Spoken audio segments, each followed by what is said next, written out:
Hello दोस्तों, कैसे हो आप लोग। आज मैं आपको पढ़ाने जा रहा हूँ एक्सरसाइज नंबर 1.5 क्लास 9th की। तो इसके अंदर हमने पहले अभी समझा था पिछले प्रीवियस वीडियो में कि हमारा रेशनल नंबर क्या होता है और इस इरेशनल नंबर क्या होता है।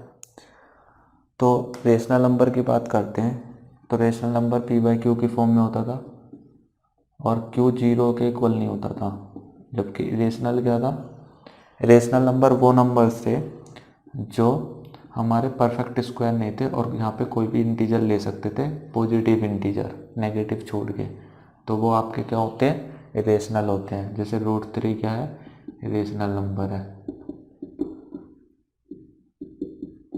ठीक है, तो अब हमने ये बताने हैं कोई भी रेशनल नंबर है या नहीं है। क्वेश्चन में एक्सरसाइज नंबर 1.5 के अंदर क्वेश्चन नंबर 1 में यही क्लासीफाई करना है कि ये रेशनल है या इरेशनल है। ठीक है, तो हमें रेशनल नंबर के बारे में बताने हैं। ठीक है, तो क्वेश्चन नंबर 1 ये रहा आपकी स्क्रीन पे। तो इसके अंदर क्या है, क्वेश्चन नंबर 1 के अंदर फर्स्ट पार्ट में गिवन दे रखा है 2 - √5। तो √5 देखो परफेक्ट स्क्वायर रूट नहीं है, तो फिर ये परफेक्ट स्क्वायर रूट नहीं है, तो ये क्या हो गया, इरेशनल हो गया। और इरेशनल माइनस कोई भी आपका रेशनल हो या कुछ भी हो, ठीक है, तो वो इरेशनल ही हो जाएगा। ठीक, तो ये रेशनल नंबर है आपका। ठीक है, सेकेंड पार्ट में आपको गिवन है 3 + √23। ठीक है, माइनस √23। तो आप इसे सॉल्व करेंगे। पहले सॉल्व करेंगे तो 3 + √23 माइनस √23, ये सेम है दोनों। ये प्लस का है, ये माइनस का है, तो घटा देंगे तो 0 हो जाएगा, ये 3 बचेगा। तो ये आपका रेशनल है, इरेशनल नहीं है। ठीक है, समझ आ गया यहाँ तक। थर्ड पार्ट स्क्रीन पे है, ये 2√7/7√7। तो इसे भी सॉल्व करेंगे। ये √7 से √7 डिवाइड हो रहा है तो कट जाएगा, यहाँ आ गया 2/7। तो ये भी आपका रेशनल है। ठीक है, अब हमें पता है कि ये नंबर रेशनल थे और ये रेशनल थे। क्वेश्चन नंबर जो इसका फर्स्ट का फोर्थ पार्ट है वो क्या है, 1/√2। तो यहाँ पे इसे सॉल्व करेंगे तो ये √2 हमारा सॉल्व नहीं होगा, तो ये हमारा इरेशनल हो जाएगा।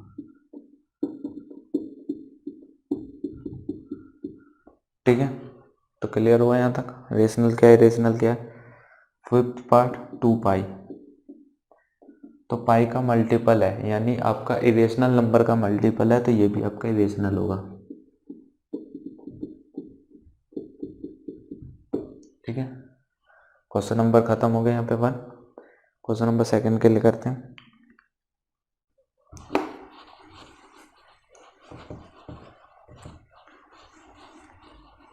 तो क्वेश्चन नंबर सेकंड में अब हम समझेंगे कि हमें इरेशनल नंबर कैसे हम उनके साथ कुछ ऑपरेशन करें, चाहे उनको हम जोड़ें, घटाएं या गुना करें।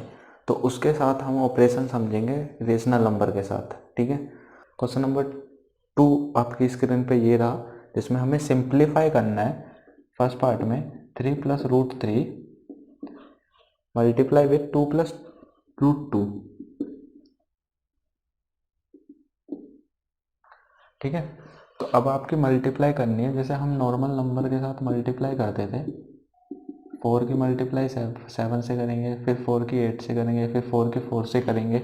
इस तरीके से हम मल्टीप्लाई करते हैं।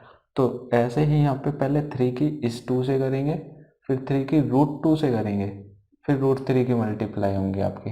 आ रही बात समझ में। तो 3 × 2 + 3 × √2, ठीक है, प्लस √2 × √3। यहाँ पे भी प्लस है, यहाँ पे भी प्लस है, तो प्लस प्लस प्लस होता है। ऐसे ऑपरेशन हमने समझने, तो ये ध्यान रखना, जब सेम साइन की गुना हो, जब सेम साइन की गुना हो तो हमेशा प्लस देंगे।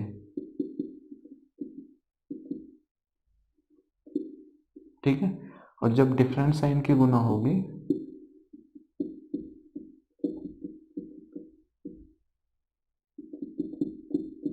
तो हमेशा वो माइनस देंगे। ठीक है, समझ आ गया। तो अब हमें ये पता है कि इसकी मल्टीप्लाई इससे कर दी, फिर इससे कर दी, अब 2√3 की मल्टीप्लाई इससे कर दी, अब √3 इंटू √2 होगा इस तरीके से। ठीक है, समझ आ गया। तो यहाँ 3 2 जा 6, अब ये 3, आप √2 को कुछ मान लो। ठीक है, आपने √2 को कुछ मान लिया। ठीक है, तो ये आपका 3 इंटू √2 यानी 3 ऑब्जेक्ट, कोई भी ऑब्जेक्ट, ठीक है, जो आपने माना होगा। और यहाँ 2√3 को कुछ आपने मान लिया, तो 2√3 इंटू √2 क्या हो जाएगा, √6 हो जाएगा आपका। तो ये आपका सॉल्यूशन हो गया। इसमें हमारे जो सेम होंगे ना, सेम नंबर्स होंगे, सेम इरेशनल नंबर होंगे, वो जुड़ते हैं। तो ये आपका ऐसे ही एज इट इज आंसर आ जाएगा, एक्सप्रेस कर दिया, सिंप्लीफाई कर दिया। ठीक है, सेकंड पार्ट इसका स्क्रीन पे ये रहा आपकी 3 + √3, दूसरा नंबर है 3 - √3। तो अब आपको ये पता है कि ये a है, हमने माना a, और ये b है, ये आपका a है, ये b है ना, सेम है ना। तो सेम में आप ले सकते हो, तो a + b और a - b, फॉर्मूला होता है a² - b²। अगर फॉर्मूला आपको नहीं पता है तो ये आपका मेथड है मल्टीप्लाई का, सिंपल। ठीक है, तो अब आपको अगर फॉर्मूला पता होगा तो ये छोटा हो जाएगा, इसमें ज़्यादा गुना भाग नहीं करनी पड़ेगी हमें। तो 3 का स्क्वायर 9 और √3 का स्क्वायर 3, तो कितना आ जाएगा 6। तो ये भी आपका सिंप्लीफाई हो गया। 2 पार्ट हमारे हो गए।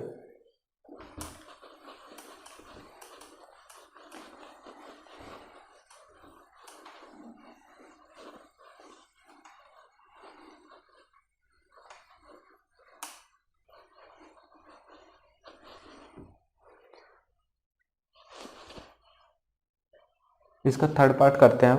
तो थर्ड पार्ट में क्या गिवन है, √5 + √2 का होल स्क्वायर, √5 + √2 का होल स्क्वायर। ठीक है, तो आपने पता है a + b का होल स्क्वायर होता है, वो कर लो, या इसे 2 बार लिख लो आप, जैसे 2 बार लिख लोगे। ठीक, तो अब आपका ये पैटर्न वही है जैसे आपने अभी किया था, √5 की एक बार √5 से मल्टीप्लाई, फिर इससे मल्टीप्लाई, इस तरीके से चलेगा। या फिर हम इसको फॉर्मूला मेथड से कर लेते हैं जिससे आपको वो भी आ जाए। तो a + b का होल स्क्वायर होता है a² + 2ab + b²। तो आपने ये आइडेंटिटी लगानी है, अगर आप याद करते हो तो अच्छा है, नहीं तो आप ऐसे भी मल्टीप्लाई करके सॉल्व कर सकते हो। हम आइडेंटिटी से कर रहे हैं क्योंकि हमने ये वाला मेथड आपको सिखा दिया। आइडेंटिटी से समझ लो, ये a हो जाएगा, ये आपका b हो जाएगा, √5 का होल स्क्वायर + 2, a क्या है √5, b क्या है आपका √2, ठीक है, प्लस √2 का होल स्क्वायर, सॉल्व करेंगे ये 5 आ जाएगा, प्लस ये √5 इंटू √2 है, तो रूट के अंदर जब मल्टीप्लाई हो जाएंगी इनकी 5 इंटू 2 हो जाएगा, यानी √10 आ जाएगी। तो यहाँ पे हो गया 2√10, ठीक है, और यहाँ पे आपका 2 हो जाएगा ये स्क्वायर करके। तो ये रियल नंबर्स हैं, ठीक है, जिस रियल्स नंबर हैं, तो रियल नंबर के अंदर 2 टाइप के पड़े थे, रेशनल और इरेशनल। तो रेशनल वाले एक साथ जुड़ सकते हैं, 5 और 2 7, और इरेशनल वाले को रहने दिया हमने ऐसे ही। अगर इरेशनल कोई और होता और उसका सेम होता तो ऐसा ऑब्जेक्ट मान के हम जोड़ के दिखाएंगे, वो आगे आ जाएगा। ठीक है, समझ में आ गई। तो क्वेश्चन नंबर इसका थर्ड पार्ट भी हो चुका है आपका। फोर्थ पार्ट की बात करते हैं।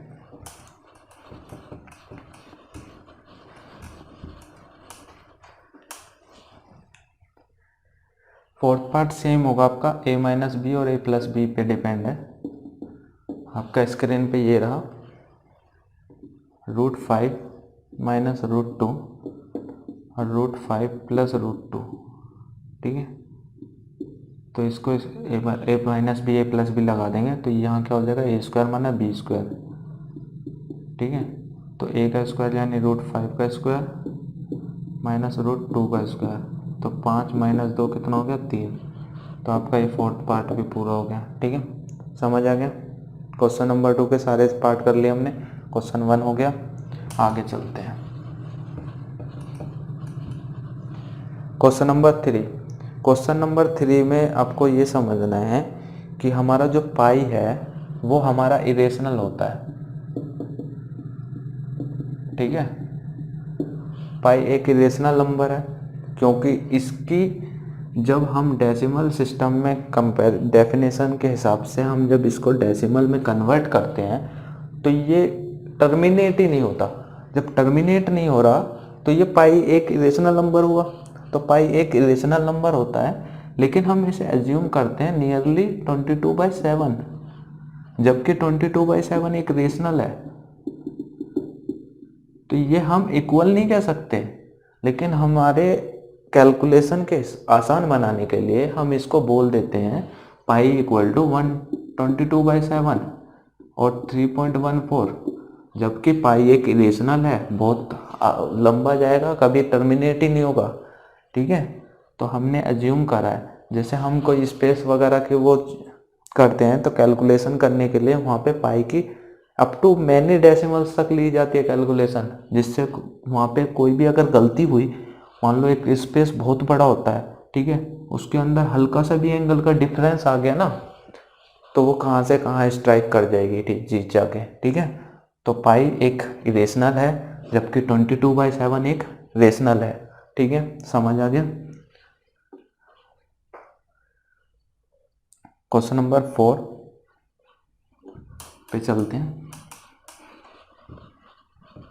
क्वेश्चन नंबर 4 आपकी स्क्रीन पे ये रहा, जिसमें हमने रिप्रेजेंट करना है 9.3 को नंबर लाइन पे।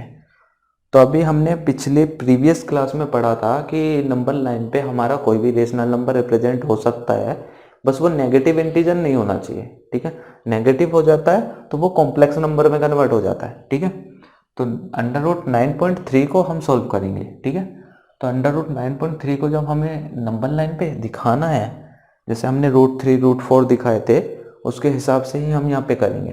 तो हम क्या लेंगे, सबसे पहले एक लाइन ड्रॉ करेंगे। इस लाइन में हमने पॉइंट ले लेंगे, यहाँ पे मान लो ये ए है। ठीक है, इस लाइन के अंदर हमने पॉइंट लिया और यहाँ पे हमने क्या करा, 9.3 मेजर करके यहाँ पे रख लिया। ठीक है, तो कितना मेजर करा, 9.3।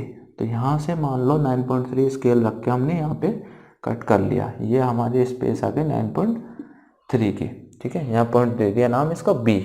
ठीक है, जब बी मैंने नाम दे दिया तो इससे 1 यूनिट आगे हमने लेना है। ठीक है, 1 यूनिट यहाँ से मेजर करेंगे, ये 9.3 है, 1 यूनिट मान लो आपका यहाँ आ गया, तो इस पॉइंट को दे देंगे हम सी। तो ये 1 यूनिट का गैप है। ठीक है, समझ आ गया यहाँ तक। उसके बाद क्या करेंगे, इसको एसी लाइन को, जो एसी लाइन आई है हमारी, इसको कर देंगे बाइसेक्ट। बाइसेक्ट करने का क्या तरीका है, जो हमारा कंपास होगा उस कंपास की निडल यहाँ पे रखेंगे एक बार और एक बार यहाँ रखेंगे और आधे से ज़्यादा खोल लेंगे। आधे से ज़्यादा क्यों खोलते हैं, अगर हम आधे से ज़्यादा कम खोल लें तो ये कभी कटेंगे ही नहीं, ना कटेंगे, ना कोई बाइसेक्शन होगा, ना वो हमारा पॉइंट मिलेगा। ठीक है, तो हमें यहाँ पे इंटरसेक्शन पॉइंट चाहिए होता है, तो उसके लिए हम आधे से ज़्यादा खोलते हैं। ठीक है, अब ये मैं दिखा तो सकता नहीं हूँ, स्केल है, तो लेट करो कि हमने कंपास रखा, एक कट यहाँ पे लगाया और एक कट यहाँ पे लगाया। ठीक है, उसके बाद मैंने यहाँ कंपास रखा, एक कट यहाँ लगाया, एक कट यहाँ लगाया। ठीक है, तो ये लाइन जो है ऐसे करके बाइसेक्ट हो जाएगी। ये पॉइंट जो मिलेगा इसका बाइसेक्शन मिलेगा, जिसमें हम कहेंगे AO = OC है। ठीक है, अब AO = OC आया। ठीक है, तो हम क्या करेंगे, इसके अंदर जब ये पॉइंट आ गया तो अब हमने बाइसेक्शन क्यों करा ये समझ लो। अगर मेरा कोई अंडर रूट मुझे x प्रूफ करना होता, ठीक है, तो हम क्या करते, x की लाइन खींचते जो कि हमने खींची। ठीक है, और यहाँ से एक यूनिट ज़्यादा लिया, यानी x तो था ही, ये एक यूनिट ज़्यादा लिया यानी x+1 हो गया। x+1 हमारा AC है ना, और दूसरी बात हमारी AC x+1 हो गई। ठीक है, और BC हमें पता है 1 है, BC हमने 1 यूनिट लिया है। ठीक है, तो AO कितना होगा, AO, तो AO की जब बात करेंगे तो हमें पता है कि AB तो था x, ठीक है, और AC था हमारा x+1, और x+1 का आधा होगा AO, क्योंकि ये इसका बाइसेक्शन पॉइंट था AC का।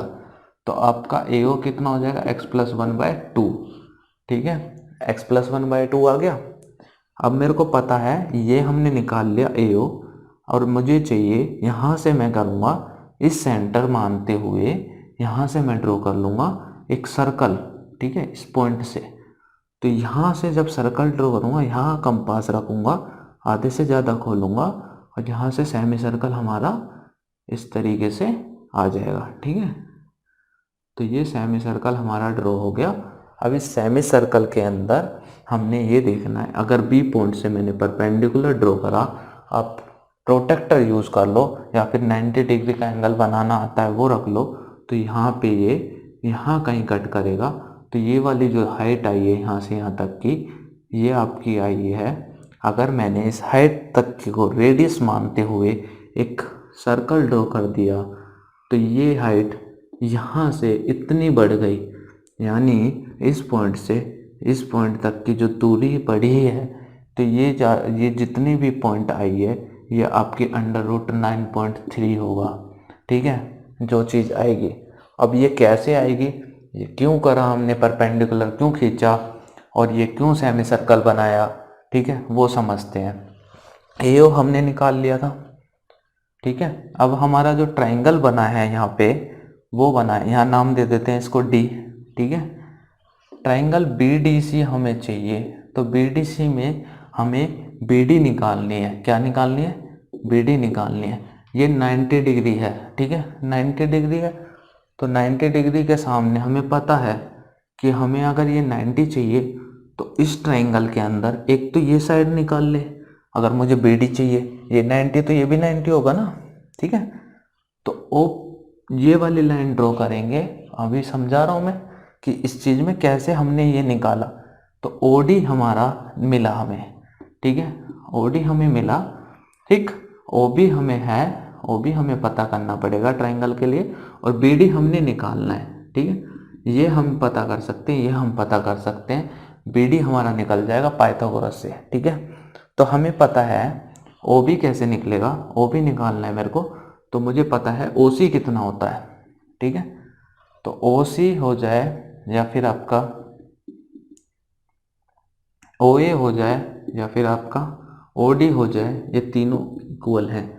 रेडियस ऑफ द सर्कल है, रेडियस ऑफ सेमी सर्कल मान लो या सर्कल मान लो, आप यहाँ पे जो ड्रॉ किया है।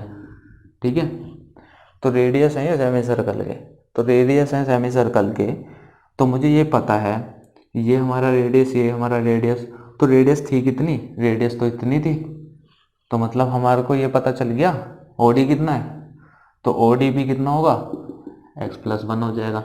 ठीक है, OD मिल चुका है। अब BO निकाल लो। BO क्या होगा, इस पूरे में से अगर एक घटा दूं, यानी x+1/2 में से एक घटा दूं, तो ये क्या आ जाएगा, 2x-1/2। ठीक है, 2 में से एक जाएगा। क्लियर है, एलसीएम लेने के बाद। तो अब मेरे पास ये मुझे कौन सी वैल्यू मिली है, ये मिली मुझे OB। ठीक है, अब पाइथागोरस लगा देंगे।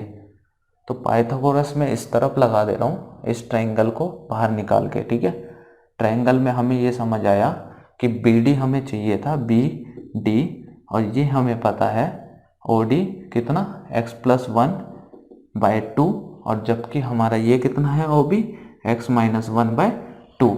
तो इसमें हम लगाएंगे x+1/2 90 के सामने है, यानी ये हाइपोटेन्यूस है, और ये हम बेस मान लेते हैं, और ये हम परपेंडिकुलर मान लेते हैं। पाइथागोरस कहता है, जो हमने लास्ट टाइम पढ़ाया था, p² + b²। ठीक है, p हमारा पता है, h हमारा पता है। ठीक है, तो p को BD मान लिया जो हमने कैलकुलेट करना है, और ये क्या है, b x-1 का होल स्क्वायर है। ठीक है, और ये इक्वल होगा आपके h के। h क्या है, x+1 का होल स्क्वायर, x+1/2 का होल स्क्वायर। ठीक है, तो इसे सॉल्व करेंगे तो BD² इक्वल होगा, ये उस तरफ चला जाएगा माइनस में, A² माना B² का फॉर्मूला लगा देना आप यहाँ पे। तो A² + -B² का जब फॉर्मूला लगाओगे तो A + B यानी x+1/2 + x-1/2, और एक बार x plus 1/2 minus x minus 1/2। ठीक है, अब इसे सोल्व करेंगे तो मेरे को ये दिख रहा है यहाँ पे एलसीएम अगर 2 है ही, लाइक फ्रैक्शन है, ये भी लाइक फ्रैक्शन है जैसा कि हमने पढ़ाया था। तो आप इनको सोल्व करोगे तो यहाँ से तो आ जाएगा 2x/2। ठीक है, और यहाँ से क्या आ जाएगा, यहाँ से आ जाएगा आपका माइनस माइनस प्लस 1। ठीक है, तो 2/2। ठीक है, इसे सॉल्व करेंगे, ये 2 से 2 कैंसिल, ये 2 से 2 कैंसिल, 1 इंटू एक्स एक्स। ठीक है, अब ये हमारी वैल्यू आई है BD² की। तो आपकी BD की वैल्यू क्या हो जाएगी, BD की वैल्यू यहाँ पे लिख दे रहा हूँ √x। तो ये हम कह रहे थे कि रूट में आती है। अब मुझे ये वैल्यू मिल गई यहाँ से यहाँ तक की √x, यानी अगर यहाँ 9.3 है तो ये वैल्यू आई है √9.3। अब मुझे ये पता है इसे नंबर लाइन पे लेना है, तो यहाँ से जितनी ये रेडियस है इसे सेंटर मान लूँ अगर मैं, तो यहाँ से रेडियस होगी या नहीं होगी, तो यहाँ से ये इसलिए ड्रॉ करा था हमने, समझ आ गया, ये वाला क्लियर है। तो ये आपका क्वेश्चन नंबर 4। ठीक है, अब हम आगे समझते हैं रेशनलाइजेशन क्या है। ठीक है,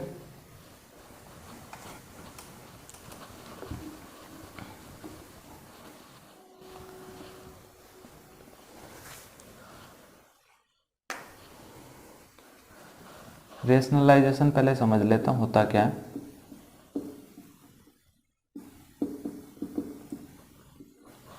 रेशनलाइजेशन को हिंदी बोलते हैं परिमेयकरण।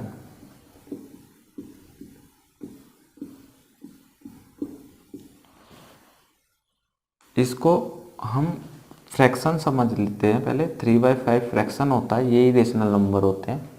तो इसमें दो चीज़ें होती हैं, नोमिनेटर और ये डिनोमिनेटर। तो जो रेशनलाइजेशन होगा वो आपका दो तरीके से हो सकता है, रेशनलाइज करो या तो डिनोमिनेटर को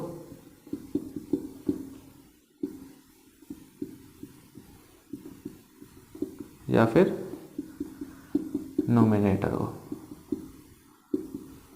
तो दो टाइप से हमारा रेशनलाइजेशन होगा, या तो डिनोमिनेटर को या नोमिनेटर को। ठीक है, यानी आपका P/Q की फॉर्म में जो हमारा ये होता है, या तो Q को करेंगे या फिर P को करेंगे। समझ आ गया।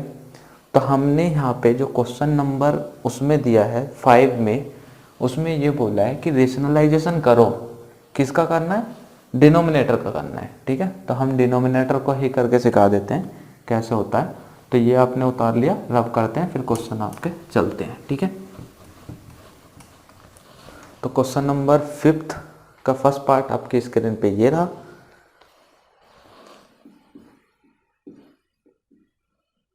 इसको डिनोमिनेटर को रेशनलाइज करना है यहाँ पे, तो √7 रेशनलाइज होगा, तो 1/√7 आपका गिवन है।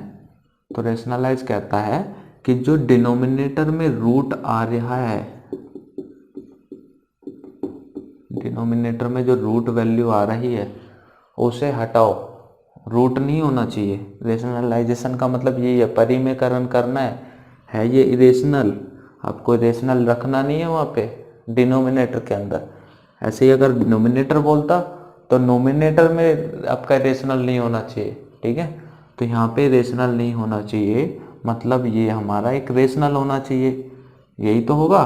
तो √7 इंटू कर देंगे, √7 डिवाइड कर देंगे। अब देखो √7 स्क्वायर होके 7 बना देंगे, ऊपर पहुंच जाए वो कोई दिक्कत नहीं, लेकिन डिनोमिनेटर को रेशनलाइजेशन बोला है तो आपका परिमेयकरण कर देना है, यानी रेशनल नंबर होना चाहिए नीचे। ठीक है, तो ये 7 आ जाएगा, तो √7/7 हमारा इसका आंसर हो जाएगा। ठीक है, समझ आ गया। सेकेंड पार्ट,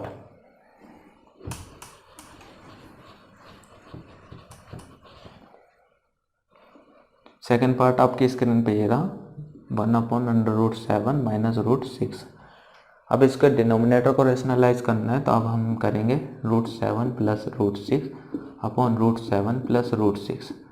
जो साइन माइनस का है उसे हम प्लस के साथ गुना कर देंगे, बस जो अपॉन में है। क्यों करते हैं, क्योंकि हमारा a-b अगर गिवन है तो a प्लस बी से गुना करने पे क्या देगा, a² माइनस b²। जैसे ही a² माइनस b² आया वहाँ से रूट हट जाएंगे, ए से भी बी से भी। समझ आ गया? इसलिए करते हैं, रूट हट गया मतलब वो रेशनल नंबर बन गया, तो रेशनल नंबर बन गया तो सॉल्व करेंगे इसे। 1 से मल्टीप्लाई इससे करेंगे √7, 1 की मल्टीप्लाई इससे करेंगे √6 अपॉन a माइनस बी और a प्लस बी क्या देगा, √7 का स्क्वायर माइनस √6 का स्क्वायर। तो ये वैल्यू आ जाएगी आपकी 7 माइनस 6 कितना हो गया 1। ठीक है, समझ आ गया?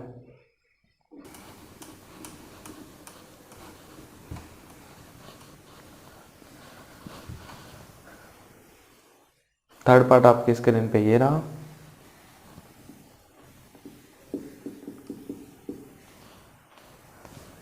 अब इसको रेशनलाइज करना है, सेम प्लस लिखा है तो माइनस से गुना कर देंगे। ठीक है, ऊपर 1 की मल्टीप्लाई करेंगे तो यही आएगा 1 इंटू 2 √2 हो जाएगा, a plus B A minus B. ठीक है, तो √5 का स्क्वायर माइनस √2 का स्क्वायर। सोल्व करेंगे इसे, ऊपर वाली तो सेम रहेगी वैल्यू और नीचे हो जाएगा √5 का स्क्वायर यानी 5 माइनस 2 कितना आ गया 3। क्लियर है यहाँ तक? ठीक है, क्वेश्चन नंबर 5 का 4th पार्ट आपकी स्क्रीन पे ये रहा। √7 माइनस 2 को रेशनलाइज करना है, परिमीकरण करना है, तो आप क्या करोगे, √7 प्लस 2 से मल्टीप्लाई, √7 प्लस 2 से डिवाइड। 1 की मल्टीप्लाई होगी, √7 ए की तरह लिया जाएगा, ये बी की तरह लिया जाएगा, a plus B A minus B. Clear है ना?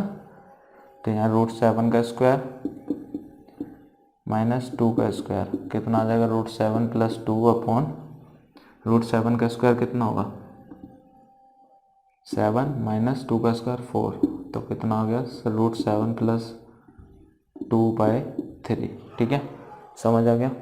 यहाँ पे हमारी एक्सरसाइज ख़त्म होती है। अब हम समझेंगे कल कि लॉ ऑफ एक्सपोनेंट्स क्या हैं, कैसे क्या करते हैं, इसके बारे में नेक्स्ट एक्सरसाइज में हम पढ़ेंगे। ठीक है, thank you, bye bye, take care.